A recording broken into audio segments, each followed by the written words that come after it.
In the week where we saw LeBron James basically come out and say that the Knicks made the wrong pick in Frank Ntilikina, and then get into a word grudge match with Enes Kanter, and then ride the subway through New York after shoot-around before the Cavs and the Knicks game. Later in that same game, we saw Enes Kanter, that same Enes Kanter that got to a word grudge match with LeBron James, go for 20 and 16, and then we saw the Cavs come from down 16 in the fourth quarter to win by like 7. Then, after the game, Kanter basically told Bron, you got to run my fade. Wait, hold up. I'm not done. This is the same week where we saw Kyrie Irving basically break his face, then bring the mask back and proceeded to play with that same mask against Golden State. Then in the second half, he took the mask off. And the Celtics ended up winning the game. At this point, I don't even know what's going on this season. I'm so confused. There's so many storylines and stuff going on. It's like love and NBA. Like love and basketball, love and hip-hop. This is love and NBA. I get it now. Here go the CliffNotez. I'm signing in.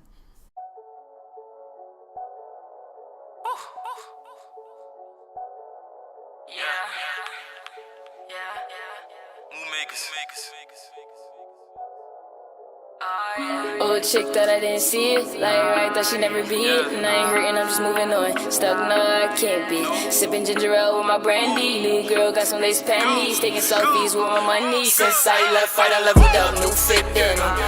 New shoes, tennis. New views like Drake. Gold trophies, that's first place. Gold trophies, that's first place. Competition, now they ain't safe. Gold trophies, that's first place. First place, first place. I don't know what's gotten into me. I've been really thinking about you lately. Oh no, not you, honey. I'm just talking about my other lady.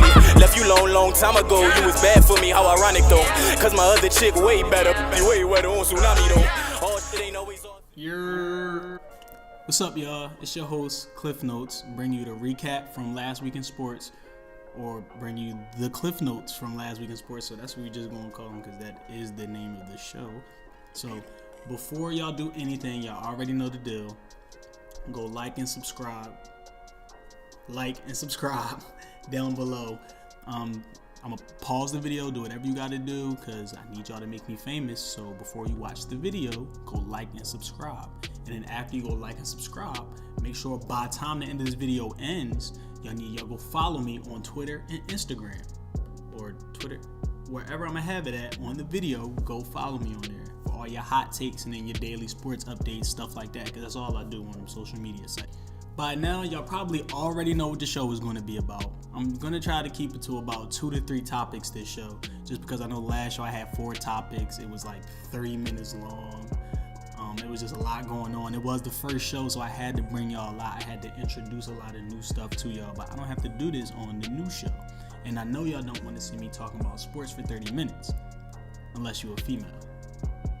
But like I said, the show will only be about 10 to 15 minutes long, if that. I'm going to try to keep it quick, like little 8-minute updates, stuff like that, like just little recaps when I'm trying to keep the show too. And also, talking about some important stuff, so the show might go a little longer, but ultimately we're going to try to keep it from the 8 to 15 minute range, 10 to 15 minutes. Like I said, it might go a little bit longer. Now, this was a real wild week in the NBA, as you can tell by my intro.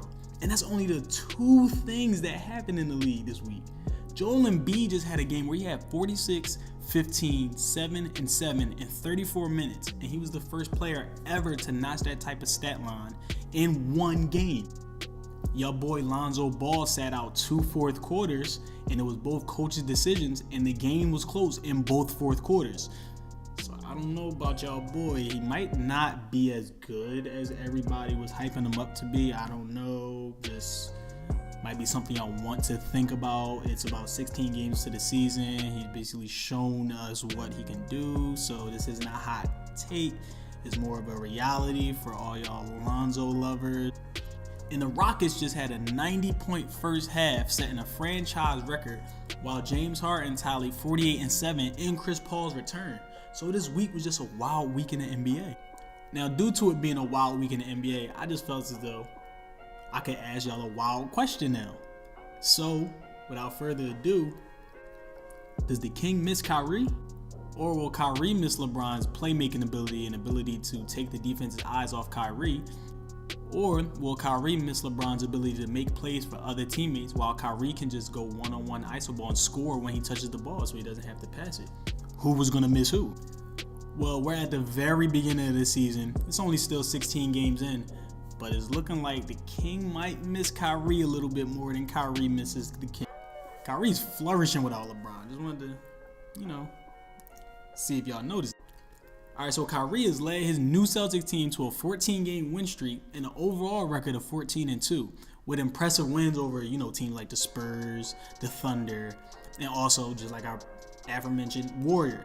While LeBron and the Cavs haven't had much luck without Kyrie going 8-7 and losing to teams like the Nets, the Bulls, the Pacers, basically a lot of teams, all teams in rebuilds. So Kyrie looks like a completely different player now that he's in Boston. His stats, if they virtually stayed the same, his points have dipped 5. He averaged 25 last game. He's averaging 20 now. But like I said here on CliffNotez Sports Web Show, we don't always look at the stats. We look at the odds. We take the odd test into account. You can't always look at stats. Stats don't tell the whole story. Kyrie, like I said, has been playing like a completely different player. So Kyrie is taking less of a scoring role, and he's trying to become more of a traditional point guard by, getting his teammates involved, trying to get teammates in good spots, deferring from when another player is hot. He's letting them score other than him take, all the shots, which we basically thought he was going to be in Boston. He just wanted to be the man, which is showing that he didn't. Or maybe he's just trying to show everybody that he can be a traditional point guard. He's trying to fake the funk. And then mid-season, he turned into the old Kyrie, ISO one-on-one ball, score, do whatever you gotta do. Team start losing again. But right now, he is showing that he can lead a team without scoring the ball. He's just leading the team by the presence that he has on the court. So the defense is so focused on Kyrie that they're not as focused as the other players on the team. So Kyrie has noticed that, and he's just noticing that he can be a leader. He can lead the team. He can improve other things. He can dominate other aspects of the game without scoring the ball, and he's learning that, which is kind of scary. And he's doing all this without Gordon Hayward, which that gruesome injury that happened at the beginning of the season. So prayers up to Gordon Hayward. We all hope he gets better. And the Celtics, like I said, they're on a 14-game win streak with a record of 14-2. Now as for LeBron James, as for him, he's putting up regular LeBron James dominant numbers, but that's the problem. It only seems like he's the only one contributing to the team. If you look at the Cavaliers team, nobody's doing anything. The Cavs are missing another ball handler who can create a shot for themselves and go get a basket when needed. I wonder who that could be. Now it's clear that the Cavs are severely hurting without IT, who doesn't come back until January. So it's really like LeBron just has nobody to pass the ball to. So that's the problem. And with the Cavs, it's only LeBron. He's the only player on that team who can create a shot for himself. Other than that, it's just him passing the ball to open three-point shooters like Kyle Korver, Jay Crowder. D Wade was somebody that could create a shot for himself, but he's past his time now. He's just there to get he's not gonna give you 20 a night like he used to. And pretty much everybody knows that he's past his time, so he's just there to really, I don't understand why he's there at all. But so Kyrie moving on to the Celtics team looked like it was the best thing for him, because the Celtics are based around team offense, team defense. They have a complete team game. And Brad Stevens, who is a great head coach and is great at developing other players. So this is exactly what Kyrie wanted. He wanted all the stardom and all the focus to be on him media-wise. Like, for example, when the Cavaliers came back against the Knicks the other night, Kyle Korver had 18 points in that fourth quarter. But the narrative was LeBron James locked down Kristaps Porzingis in the last couple of minutes, and he hit a big shot over Porzingis. The narrative didn't go to it. It wasn't with Kyle Korver's name who really sparked that comeback and had those 18 points in that fourth quarter. So that's basically what Kyrie didn't want. He wanted, when Kyrie did what he was supposed to do, he wanted the narrative to be about him when it usually was about LeBron James. So with Kyrie coming here, he has the name. The media is going to focus on him, even when other players on that Celtic roster are flourishing. I don't know how the other Celtics players feel about that, but they 14-2. I'm pretty sure nobody cares. But then again, the Cavs won a championship, so Don't know. Well, speaking of team defense and team offense, the Celtics are number 9 in assist to turnover ratio. They also rank number 1 in defensive rating at 95.3. They're number 4 in defensive rebounds, and they're top 15 in steals. So it's showing that they play great team basketball. You know, when you have the emergence of young stars, well, not young stars, but good young players like Jaylen Brown, Jason Tatum, Al Horford is playing out of his mind. I think he's shooting 49% from the 3 this season. They have Baines, who's been playing great. They're just a great basketball team, and that's exactly what Kyrie wanted to be a part of. He wanted to be a team, but the focus to be on him. So I don't know how that works. And all this while the Cavs rank number 23 in assist to turnover ratio, last in defensive rating, number 19 in defensive rebound, and number 29 in steals. The Cavs recently went on a 3-game win streak. I think they beat the Hawks, the Knicks, and the Hornets.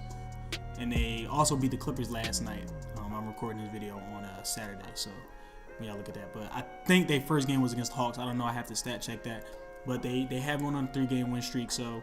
but we won't really know who won the trade between Kyrie and the Cavs and that whole thing. We won't really know that until IT comes back and he gets to full health and he gets his conditioning up and he actually plays. We won't know who won the trade until that happens, because you can't determine who won the trade and IT hasn't played a game yet. So, but right now, it's definitely looking like Kyrie is the king of the East. LeBron, I don't know how it's going. It's going to be a tough road. It's definitely going to be a tough road for LeBron to get back to the finals if the Celtics continue to play like this. In more enlightening news, the Cowboys are in complete turmoil right now, and it all happened within 1 week. So let me list the problems for y'all for the Cowboys. Zeke finally got suspended. They lost their starting linebacker in Sean Lee, and they also lost their all-pro left tackle. On top of that, the Cowboys not even about to be a franchise no more, y'all. Oh, wait, did I say on top of that? This is on top of what it was on top of that before. They got to play the 8-1 Eagles, a division rival, this week on Sunday. The hot Eagles. This is going to get bad for them. This is like when you're a child and you wake up on Christmas morning and the toy that you wanted is staring you right in your face. God, is this an early Christmas gift? I figured it out. Okay, so I don't know if everybody knows. Recently, reports came out that Jerry Jones, well, it wasn't recently, but Jerry Jones doesn't like Roger Goodell. Roger Goodell is due for a contract extension, but Jerry Jones is trying to stop his contract negotiations, so Roger Goodell isn't the commissioner of the NFL anymore. Now, Jerry Jones doesn't support Roger Goodell, but the other owners do. So, within the past about month or so, there have been arguments, debates, meetings, things like that within the NFL. So I'm on my phone one day at work, and a Bleacher Report notification came up. So I'm reading it's Bleacher Report. It said breaking. So I'm like, oh man. So I'm looking at it, and it says, owners have discussed disbanding the Cowboys franchise because of discussions with Jerry Jones. Word? Y'all serious?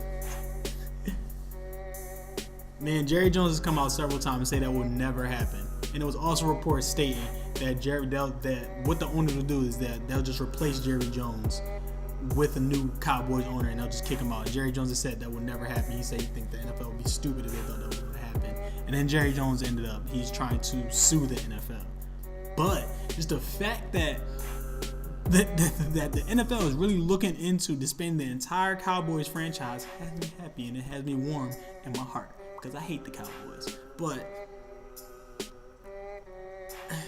I don't know. It's just never going to happen. The Cowboys they make too much money. It's never going to happen. Because if it was never going to happen, why would they bring it up in the first place? So there's some truth behind it. The Cowboys had a rough season, man. They were going through the whole Ezekiel Elliott suspension thing where he was supposed to be suspended for 6 games. He kept fighting it. He kept getting it appealed by different courts, stuff like that. So now he's finally suspended, so they're done dealing with that. They've been fighting for a playoff spot. They're 5-4, fighting for a playoff spot. It doesn't look like they'll win against the Eagles this weekend. They don't have Zeke. Their linebackers hurt. Their starting left tackles hurt while we have the best D-line in the NFL. They're just having a rough season. Alright, so like I said, y'all, I was only gonna keep it about 2 to 3 topics today on this show, trying to keep the time limit down for y'all. So I'm probably gonna stop at the Jerry Jones stuff. I was gonna talk about Lonzo Ball, but I'm not. Y'all keep telling me to give him some time, you know, even though he hasn't scored 10 points in 13 of the 16 games this season. He's only shooting 30% from the field. He's only shooting 46% from the free throw line. He sat out 2 fourth quarters, and it was close fourth quarters. I don't know. And Kyle Kuzma is looking like the best rookie on the Lakers, but I'm going to give him another week. If he's terrible next week, he going on the show. I'm just doing this for y'all. For Dre and all the Lonzo lovers, I'm holding off on slandering him on the show, because y'all already know I slander him on Twitter. So I'm holding off for y'all. I'm going to give him another week. But if he's terrible next week, he getting all of it. Like, I might dedicate the whole show to slandering Lonzo. And I don't want to, because I like Lonzo. But he's just not looking like what he really hyped up to be. So, without further ado, that's Cliff Notes. Y'all know the regular shout outs. Shout out to Rareworld. The hoodie I got on today, Champions, by my pro fight Mike, the Mr. Image. I don't know, I gotta tag him, but should I see the back? It's the hoodie I got on today. Shout out to Kyle Price. He's the one that's doing he did the intro song that I'm including here. Shout out Dave Vaughn, he's gonna have the outro song. Shout out everybody, Real Steez, Dev Hall Show, Father Stretch My Bands, you know, the regular shout outs. And it's another episode of Cliff Notes. I'm about to put it in the books. Hope y'all enjoyed. So go like and subscribe down below. I still need y'all to do that, and I hope y'all watch the entire show. Okay? Still need y'all to go do that. But it's Cliff Notes. Signing out. If you don't know me, don't bro me. Loyalty over for Rolly. I map with my niggas Adobe. You could get left like Ginobili. Your body, LA call you Kobe. Niggas don't never see struggle, they want me to stumble. But me, I just rather stay humble. Got my whole life in the bundle. See through a tunnel. Circle stay small, ain't no huddle. If you don't know me, don't bro me. Loyalty over for Rolly. I map with my niggas Adobe. You can get left like Ginobili. Your body, LA call you Kobe. Don't ever see struggle, they want you to stumble. But me, I just rather stay humble. Got my whole life in the bundle. See through the tunnel, circle stay small, ain't no huddle.